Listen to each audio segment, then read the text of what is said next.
From Silicon Valley, the heart of startup land, it's Getting to Alpha, the show about creating innovative, compelling experiences that people love.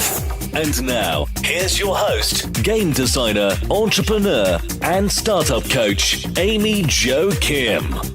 Jeff Gothelf is a lean UX expert who specializes in enterprise software and change management.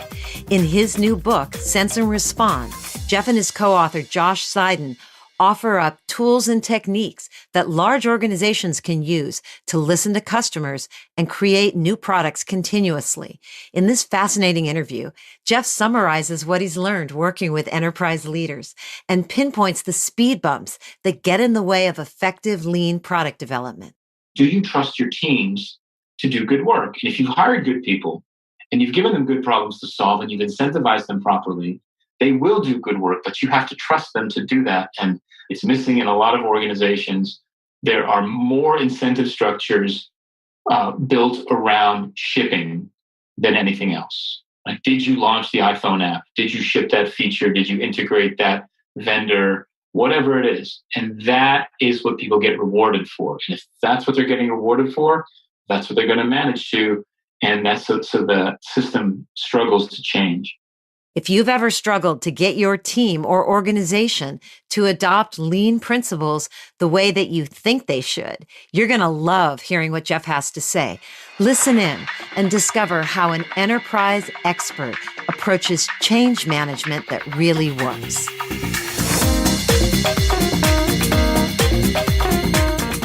Welcome, Jeff, to the Getting to Alpha podcast. Thanks so much for having me. I'm delighted to have you here. Let's start by getting a whirlwind tour of your background. How did you get started working in design and tech? And what did you decide to pursue along the way? Sure. So I was a broke musician coming out of college. I tried for a few years to be a rock star in a couple of different bands. And as these things happen, it didn't work out the way I planned. And this was happening. This was kind of culminating in the late 90s, the mid to late 90s, as the web was appearing and becoming a thing. And so perhaps the good and the bad thing of the late 90s was if you could spell HTML, you could get a job back then. And that certainly was no different for me. I started building websites, kind of picking apart websites for my band and other bands. And then I got a job working as a services company in the Web 1.0 days. And that was a job as a front-end developer, which is a much different role than it is today. Much more simple, much easier job back then, and doing some graphic design. And then over the years, that translated from front-end development and graphic design into information architecture. So I read the Polar Bear book, the Rosenfeld-Morville book. That really transformed my life back in 1999, 2000. And then the IA work that I started doing translated into more UX work and interaction design as the web became more interactive. I ended up moving firmly into UX, in the mid 2000s when I worked at companies like AOL and Web Trends. And then when I came back to the East Coast about 9 years ago, I ended up at a company called The Ladders, where I was tasked with building a UX team. And that company was transitioning into an agile working model at the time. So my job was now twofold. It was not only to build a team, but to figure out how to make agile and UX work together. And that's really where a lot of the ideas, that's really kind of the pivot point in my career. So up until that point, I was doing straight ahead design work, UX work, team leadership, team building, that type of thing, product design work. And then when we started moving to the agile UX stuff, it eventually became what we ended up calling lean UX. And as soon as we started publishing the ideas around that, the conversation shifted for me personally from help us design this product to help us design our process. And that led to the world of consulting that I do now, fueled by the Lean UX book, and certainly no shortage of conference appearances and that type of thing. That's great. What was the thing that first prompted you to start sharing your knowledge by writing and speaking and teaching others about design? What are the topics that you're most passionate about that are near and dear to your heart? Yeah, so this started again when I was tasked with building that design team in an agile environment. The first thing that I did was I went to Google and I searched agile and UX, and there wasn't a lot there. But what was there was almost all negative: failure, failure, failure. This doesn't work. This doesn't work. This doesn't work. We got to figure out how to get away from this agile thing if we want to do good design work. And in speaking to the people who wrote those posts, I learned a lot of anti-patterns, and then figuring out how to work through those anti-patterns led to some successes. And given the dearth of success stories or even any tactics about how to make these two things work well together, I figured some people might be interested in this. And so we started blogging about it, writing about what we were doing and how we were doing it, doing some podcasts, that type of thing. And it took off like wildfire. It really was. People were starving for this type of information. They were looking for some folks who had made it work, and that became really interesting. And so we codified that. I codified that in an article 5 years ago in Smashing Magazine called "Lean UX: Getting Out of the Deliverables Business," and that really sparked a global conversation around the ideas of design, agile, lean startup, et cetera. And what does that look like in a modern, increasingly continuous, increasingly agile world? And so that, for a long time, was what was near and dear to my heart, was making sure that design had a clear role to play in the product development process as it became agile, which, in the traditional waterfall world, there was always a place for design. It was there. There was a design phase. It usually came after the define phase. But in Agile, it became less clear. And so that was my passion for a long time, was making sure that design had a clear presence in the Agile software development world. And that really fueled a global conversation and drove a lot of the work and the consulting work and the consulting company that I helped build at Neo for 4 years. What's interesting is that after a while, there's only so much change you can make at the team level before it starts to hit changes that need to happen at the management level. And that's where I've been focusing lately. And so the stuff that's near and dear to my heart has evolved in the last couple of years to be far greater in scope, and really looking at how organizations are structured, how organizations are designed, how companies manage in a world that is increasingly being driven by software. So, these days, my passion is convincing executives that they're in the software business, no matter what it is that they actually provide, and that managing software businesses is different than the classical management model, the manufacturing, industrial area management model that's been taught in business schools for the last 100 years. So that's really what I've been working on lately. And it's really interesting how that's transitioned from design to designing products to really designing organizations. So tell us 2 or 3 key ideas about how designing organizations is different than the classical management model, just to give us something to chew on, because you've got a head of steam and a lot of passion around this. Absolutely. It's interesting. I think the biggest quality that an executive or an executive team or an organization has to adopt is a quality of humility. That is the key to all of it at the end of the day. And in an industrial model, there is less risk. And if there's less risk, you can, people successfully operated with less humility. What I mean by that is that, let's assume you're making a car, for example. You know exactly what the car is going to look like when it's done. You know exactly what components need to go into it. You have a clear sense of what the cost to produce the car is. You have a pretty good sense of what you're going to sell it for, what your profits are going to be. And you have a pretty good sense of what people are going to do with that car. In that situation, there's a lot of knowns, and so the risk is a lot lower. And so the focus is really on efficiency and the optimization of the production process, of the manufacturing process. When you're managing a software business, all those things are unknown. right? Software essentially is never done. In a continuous world, software is never done. And you really don't know what your customers are going to do with it when you deliver it to market. And you don't know if it's going to work exactly the way that you hoped. And you don't know what it's going to look like. And so adopting a position of humility simply means, as an organization, as a leader, as a team, we're still going to have a strong opinion about what we believe this product should do and how it should behave and how it should look and what the experience should be. But we're going to work to learn quickly whether those opinions are actually true. And in the face of evidence that refutes our initial set of assumptions, we are willing to change course. And that's really the key. The key is this ability to say, you have to have the ability to say, look, I was wrong about this. And you have to work in an environment that embraces that says, okay, you were wrong about that. Tell me why you think you were wrong. And what do you think we should do next? And then move on based on evidence to the next possibility for solving that particular customer need or business problem. And everything flows from that. Everything flows from that position of humility, how we incentivize our teams, how we assign work to those teams, how we measure success. All of those things change. I mean, really fundamentally, if you think about it, the success of car manufacturing is how many cars did you manufacture? And then ultimately, how many did you sell? And what we're looking for in software-driven businesses is customer behaviors, as opposed to the number of features that you launched or how many people were actually using the feature. It's more about, did we get customers to use the service?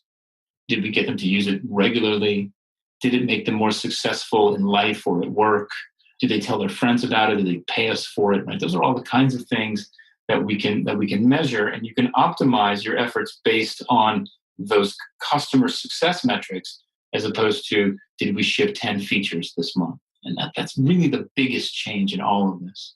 Wow. Is that a problem that as you travel around the world, and I know that you've been, and you're in great demand and you've been all over the world, do people come up and share with you that that's a problem in their organization? Yeah. I mean, the short answer is yes. Everywhere.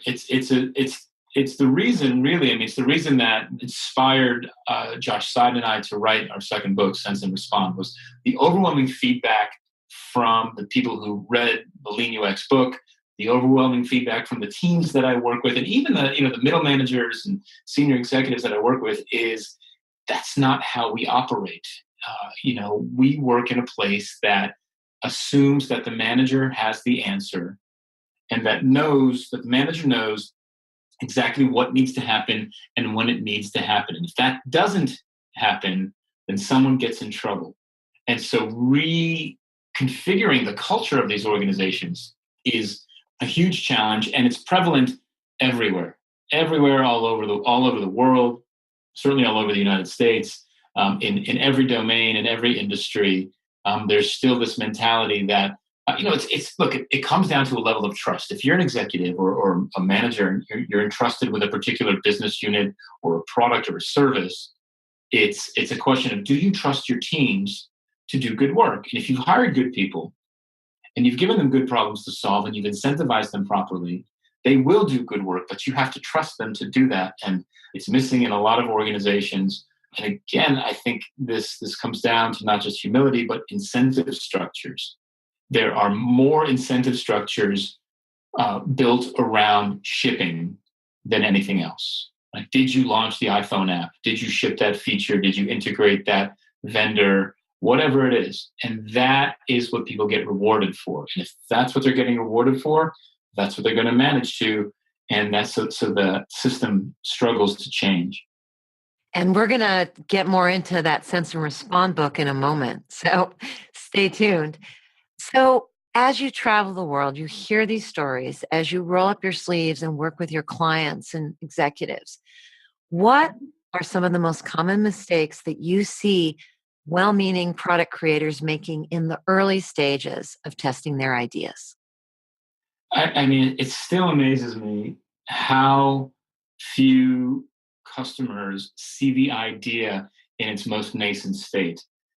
There's still this belief, given that lean startups been out for 5 years, that the idea of customer, obviously user research has been around forever, but even the modern version, customer development and all that has been around for years at this point. It still amazes me how few organizations, teams, designers, product makers get their ideas in front of their potential audience, their target audience, in its earliest stages. And how much investment is made down paths that are never going to succeed. And it's done under the best of intentions. It's not like these folks are out there to sabotage themselves or projects that they're working on. I think they feel like they're showing their work early, but in my opinion, they're waiting way, way, way too long, and they're staffing up and investing far too much in efforts that haven't proven that they bear fruit yet. And I see this not just, frankly, I work with middle and large organizations more so than startups, but I've certainly seen it in startups, but I see it in large organizations all the time. Large organizations that mean well. They've read, Lean Startup. They've read Innovator's Dilemma. They know they got to carve out this team and they got to give them some time and funding. But then, instead of giving it to 5 people for 6 months and seeing what they come up with, they immediately dump 75 people in this unit and fund them for 2 years and hope that something good will come of it. And again, it's an unwarranted investment given that nothing's been proven. And to me, that's the biggest mistake that I see, is there's still this sense that no, we can't show that to customers just yet, regardless of the state of the thing. And that, unfortunately, yields a lot of waste and a lot of bad products. Wow. So how do you approach early testing and iteration on your own products? For instance, you have this awesome new book coming out.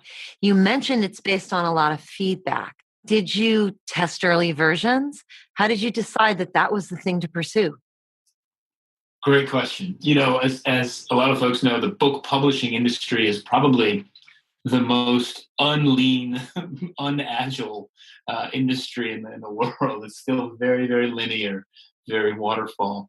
And so we wanted to, and when I say we, it's Josh Seiden and I, wanted to pitch our new book idea based on not just our opinion that people want this material, but that this material has value and we can prove that out.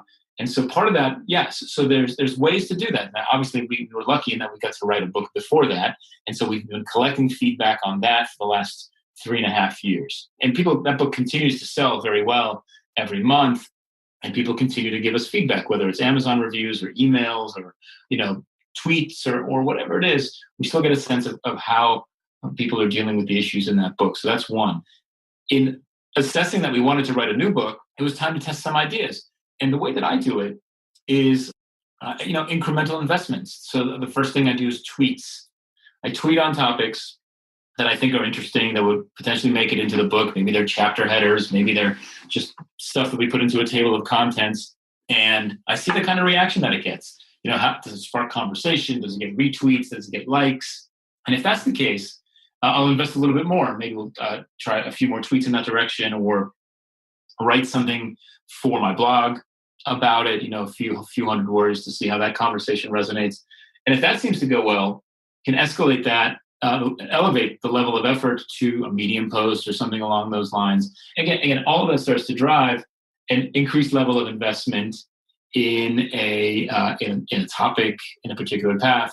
And that's really helped shape a lot of the content in the book. It's really getting a sense of what's resonating.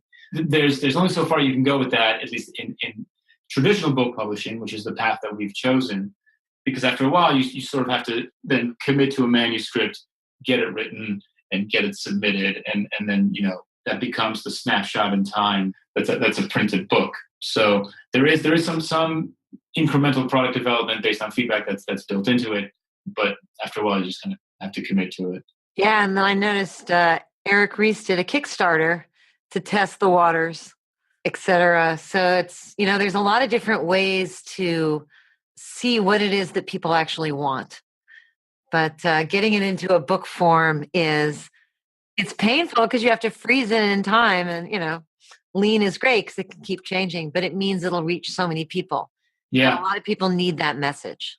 Yeah. It still amazes me how impactful a book can be in 2016, just given how much content is being generated. Good. I mean, there's a lot of crap out there for sure, but there's a lot of good content out there too. And so it's amazing to me that books still resonate as much as they do. Well, it's form factor and like it's the entryway into a whole world. That's really easy to pick up and read on a plane or on a vacation or, et cetera. So you've had this amazing career from design to agile consultant and author and workshop leader. What do you feel is your sweet spot as a designer, as a creator, as a coach? What kind of projects light you up the most? That's a really good question because it's definitely shifting these days. I'm in a bit of a transition, I think, personally, right about now, because I think for years the answer would have been, an interesting, complicated customer problem to solve in a product scenario. And I still have that passion and would love to go back to that again, but I'm not currently doing that kind of work. The thing that really is interesting to me, the impact is trying to have a meaningful impact on larger organizations as they begin to cope with the realities of 21st century business. So, we talked about software, the way that any business of scale or any business that seeks to scale in the 21st century is a software business first. And so it's reconciling that with their traditional business models and management models, and then helping them reshape the way that they run their businesses. And to me, that's really interesting. And so getting in there with a large company, and look, I recognize the daunting nature of those assignments, but I think that's part of what's exciting about it. And if you can get in there and even make a little bit of a dent and make things a little bit better, more successful, I'm going to say more agile, but at lowercase a, agile, right? Greater agility. I think that's what's really interesting to me, and that's what I really enjoy doing right now, and where I'm focusing a lot of my efforts. Awesome. So, what trends are you seeing that are new and exciting in design and tech? Like, whose work are you paying attention to? There's a lot going on. What's relevant in your world? That's really interesting because the word design in that is really broad for me. I mean, there's a lot of interesting stuff going on in products. There's a lot of stuff going on in organizational design. What's interesting to me, I think at the product level, I don't have one yet, but the Amazon Echo is a really interesting device. This just kind of came out of the blue and became a big hit for them. I'm curious. I haven't interacted with one yet, but that one's really interesting. Again, at the product level, I had my first virtual reality experience at a conference in Poland not too long ago, and was really blown away. I expected it to be clunky and not interesting, and it was so. I mean, they put you in a scenario in this particular demo where you're a rock climber on the side of a cliff, and the guy is telling me in my headphones, he says, jump off the cliff. And I couldn't do it, knowing full well it was not real. So I was really blown away. So I think there's a tremendous opportunity there to see how that materializes. And it seems like there's a lot of companies doubling down on that. And then I think more broadly, work that's more relevant to me, to the work that I'm doing right now. There's the folks that I've been watching and admiring for years to see what they're doing. I think there's interesting work. Jeff Patton's been doing great work for years. I'm always curious to see what he's doing. Doing a little bit of work with Barry O'Reilly, who wrote Lean Enterprise, to see what he's doing. Been hanging out with some of the faculty from Lean Startup companies, so Aubrey Smith and Jonathan Bertfield, and those folks over there. And again, smart folks doing really interesting work. I've really taken a lot away from Christina Woodkey's OKR book, Radical Focus, which was a terrific read and a great intro to that topic. So those are the folks that I've been paying attention to a lot lately. Great. We'll be sure to include those links in the show notes. So where's your focus these days? What's coming up on the horizon that's exciting for you? So the release of our new book, Sense and Respond, is the most exciting thing on the horizon. We're looking for that to come out in late November, early December of 2016. And it's coming out in Harvard Business Press. And it's been 2 years of work, of research, of case studies, of putting together this practical introduction to what it means to manage a continuously learning business fueled by software. So that's the biggest thing on the horizon right now. Wow, that's exciting. And we'll be sure to include a way for folks to sign up for pre-release notice. Absolutely. And in fact, you can pre-order it on Amazon. It's up on Amazon at the moment. So you can sign up for our mailing list at senseandrespond.co, or there's a link there to pre-order it as well, which we'd be eternally grateful for. Awesome. Now, you also mentioned that there may be some new workshops coming up. Is that something that you're ready to talk a little bit about? So you asked me earlier how we test and validate our work. So yes, the short answer is yes, there is a new workshop coming out. We are in the beta test phase of it now. So we're running very small, low-cost MVPs, experiments of this workshop to learn how well this new material is resonating, where it's working, where it's not.